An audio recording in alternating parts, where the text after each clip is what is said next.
మాకు ఏం జరిగిందో నాకు ముందు చెప్పు యేసయ్యా. నీ పేరు ఏమిటి? నీ కథ చెప్పు. నా పేరు గంగులమ్మ, పాలూరు గంగులమ్మ. అయ్యగారు వచ్చి మా కుటుంబానందరికి బాప్తిజం చేసినాడు. మాకు యేసయ్య ఏమంటే బాప్తిజం చేసినారా? బాప్తిజం చేసినాక నాకు సువార్తమ్మ అని పేరు పెట్టినాడు యేసయ్య. నా పేరు సువార్తమ్మ అని పెట్టి మా కోరి శంకరమ్మ ఆయనకు మరియమ్మ అని పెట్టినాడు. నా కుమారుడు గంగరాజు, గంగరాజు తీసేది ఏలి అన్న పెట్టినాడు యేసయ్య. మా కొడుకు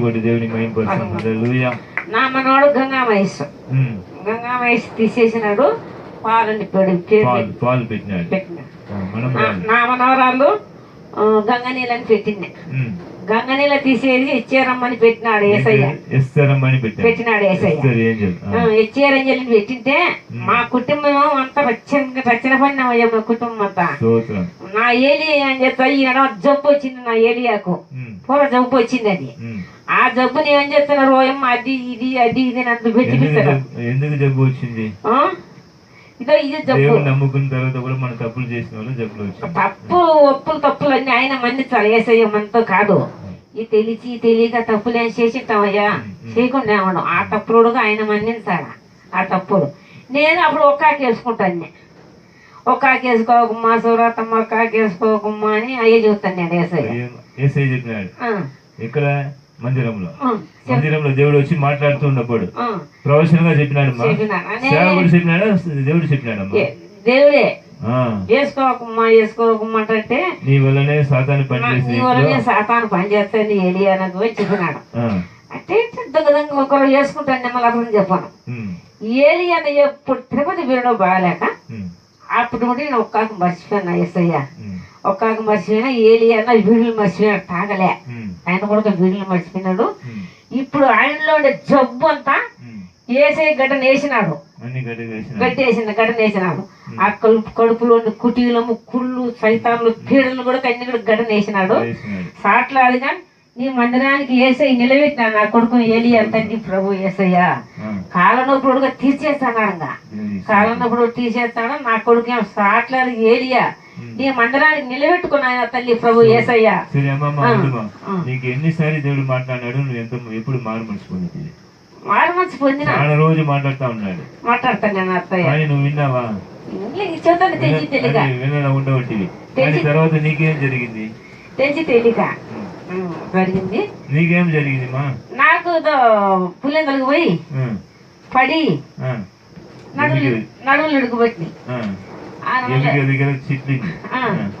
ఆ నడుములో తట్టుకోలేక 2 నాళ్ళు ధర్మాసపత్రికి పోయినా.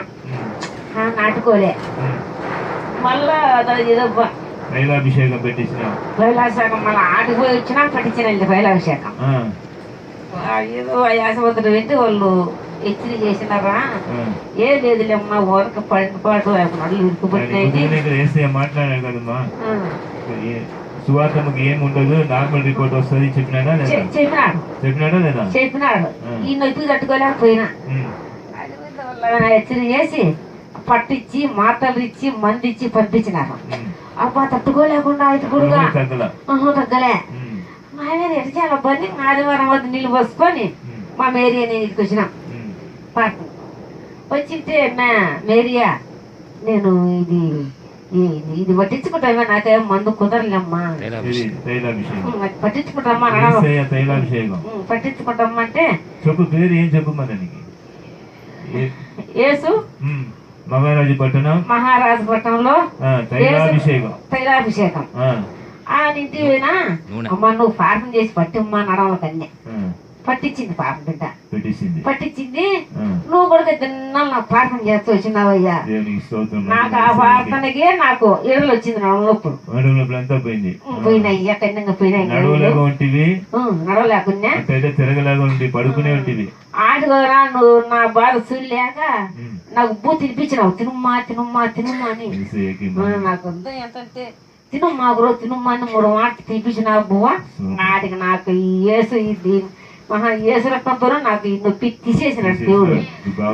నా ఏలిగా కూడా ఈ యేసులతో నా ఏలియా కొడుకు నొప్పులు తీసేసినాడు, కాళ్ళ నొప్పు అని పల తొక్కేసినాడు ఏసయ్య బంగారు కాళ్ళ వేసి. ఆయన బంగారు కాళ్ళ కింద వేసి కడుపులో కుచేలమంతా తీసి గట్టనేసినాడు నా కొడుకు ఏలియా తగ్గి ప్రభు. ఏ సైతందో ఏ పీడున్నేదో ఏ పిశాచిన్నేదో ఆయన పాదాల కింద నలిసి గట్టనేసినాడు ఏలియా. దేవునికి నమ్మకంగా ఉంటారా మైక బిడ్డ? దేవుని నమ్మకంగా ఉంటావయ్యా మేము. ఏ తప్పులు పాపములు ఏ పాపములు చేయలేసేది నా కొడుకు నామానికి మహిమ కలుగును గాక. ఎంత సాక్షాత్గా నిలబడాలి నా కొడుకు. బాగా చేసినాడు. సపోర్ట్ కూడా చేయండి. వచ్చాడు 1 నెల 2 నెలలు కాదు, దాదాపు నాకు తెలిసి 6 నెలలు 7 నెలలు 8 నెలలుగా మాట్లాడుతున్నాడు. సువార్తమ్మా మారు మనసు పొందు, సువార్తమ్మా మార్చుకో, నీ అలవాట్లు మార్చుకో, ఆకులు అలవాటు తీసుకో, పాపం మాట్లాడవద్దు, ఊరు మాట్లాడవద్దు, బారాట ఆడవద్దు, ఎన్ని విషయాలు చెప్పాడో ఈమె ఏం మార్చుకోలే, మూర్ఖత్వంలోనే ఉండేది. చివరిగా దేవుడు చెప్పి చూసి ఎవరికి అప్పగించినాడు? సాతానుకి అప్పగించినాడు. సాతాను అధికారం తీసుకునింది. తర్వాత ఇప్పుడు దేవుడు అన్నిట్లో ఆమె బాగా అర్థం చేసుకుని మారు మనసు పొంది ఈ రోజు కూడా సాక్షిగా నిలబడింది. సాక్షి చెప్పి ఇక మీద ఇలాంటి ఏ కార్యం చేయను దేవుని సన్నిధిలో ఒప్పుకుని ఉన్న తల్లిని ఇక దేవుడు దీవించి ఇక ఈ కుటుంబాన్ని కూడా సాక్షిగా నిలబెట్టి దేవుని పరిచయంలో వాడుకుంటురు కాక. లేదు